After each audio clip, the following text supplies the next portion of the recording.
రోహిణి అయితే ఇంకా మటన్ కొట్టే మాణిక్యం చేత తను సక్సెస్ఫుల్గా నాటకం ఆడిచ్చాను, ఇంకా మా అత్త మలేషియా ట్రిప్ అని కాదు కదా, అసలు మలేషియాకు కూడా వెళ్ళదు అన్నట్టుగా అందరూ నవ్వుకుంటూ ఉంటారు. ఈ లోపల ఇంకా అక్కడికి మీనా అయితే వచ్చి వీళ్ళు మాట్లాడుకునే మాటలు మొత్తం అయితే వినేస్తుంది.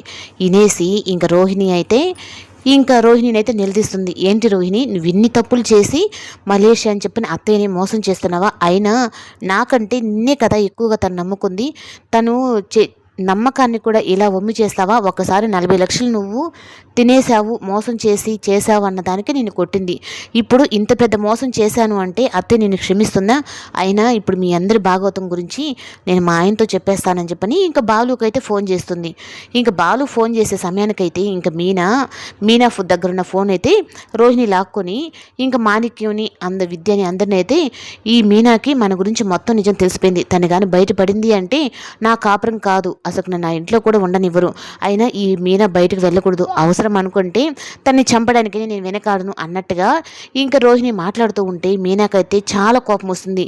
నువ్వు ఇంత క్రూరంగా మాట్లాడతావని నేను అనుకోవట్లేదు అన్నట్టుగా ఒక దగ్గరికి అయితే ఇంకా మాణిక్యరావు తన మటను కొట్టే దగ్గర అయితే ఒక రూమ్ ఉంది, ఆ రూమ్లో తనని బంధిద్దాము అన్నట్టుగా ఇంకా తీసుకెళ్ళి తనని అక్కడైతే బంధిస్తారు. ఇంకా మీనా ఫోన్ కూడా పనిచేయదు.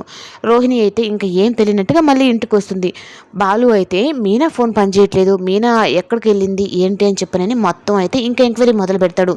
ఈ బాలుకి అటు మీనాని చంపాను అంటే ఇంకా నేను పూర్తిగా జైల్లో ఉండాల్సి వస్తుంది. ఇప్పుడు ఆ మీనాను వదిలిపెట్టాను అంటే ఈ బాలుగడికి మొత్తం నిజం చెప్పేస్తుంది. ఇప్పుడు నా పరిస్థితి ఏంటి, ఇలా మలేషియా నుంచి తప్పించుకున్నాను కదా అనుకుంటే మళ్ళీ ఈ మీనా విషయంలో ఇలా ఇరుక్కునేసాను అన్నట్టుగా తను ఇంకా టెన్షన్ పడుతూ ఉంటే సరే ఏదైతే అది అయింది, ముందు మీనా కాళ్ళ మీద పడైనా సరే ఈ విషయం ఇంట్లో చెప్పకుండా తన్నే బతిమలాడుకోవాలి. అసలు నా గురించి మొత్తం నిజం మీనాకి చెప్పేసామంటే ఇంకొకసారి ఈ ఇంట్లో జరిగే ఏట్లకి నేను భయపడాల్సినంత అవసరం ఉండదు అన్నట్టుగా ఇంకా మీనా దగ్గరికి వెళ్ళేటప్పటికి ఇంకా మీనాకి సర్ది చెప్పాలని చాలా ట్రై చేస్తుంది. అయినా మీనా అయితే ఒప్పుకోదు. నువ్వు నన్ను కట్టేయకుండా ఒకవేళ నేను ఇంటి కోడల్ని నన్ను కొంచెం ఈ హెల్ప్ చేయని అనుంటే ఒకవేళ చేసుంటానేమో, కానీ నువ్వు మనుషుల ప్రాణాలు తీసేంత వరకు వచ్చేసావు అంటే నిన్ను ఇంకా అసలుకి నా ఇంట్లో నేను ఉండనివ్వను అని చెప్పానంటే నీ ఇల్లేంటి, ఆ ఇంటికి పెద్ద కోడలిని నేను అంటే పెద్ద కోడలివి నువ్వు అనుకుంటే సరిపోదు, ఆ విలువ నువ్వు కాపాడుకోవాలి. ఇప్పుడు ఈ విషయం అంతా తెలిసిన తర్వాత అత్తే నేను పెద్ద కోడలు కదా, ఆ ఇంటి పనిమనిషిగా కూడా నేను ఉంచదు అని చెప్పి అనేటప్పటికీ ఆ విషయం నువ్వు బయట పెట్టకుండా ఉండాలనే కదా చెప్తున్నానని, ఇంకా నువ్వు ఇలా కానీ చెప్పావు అనుకుంటే మీ అమ్మ ప్రాణం తీసేస్తానని మీనాను బెదిరిస్తుంది.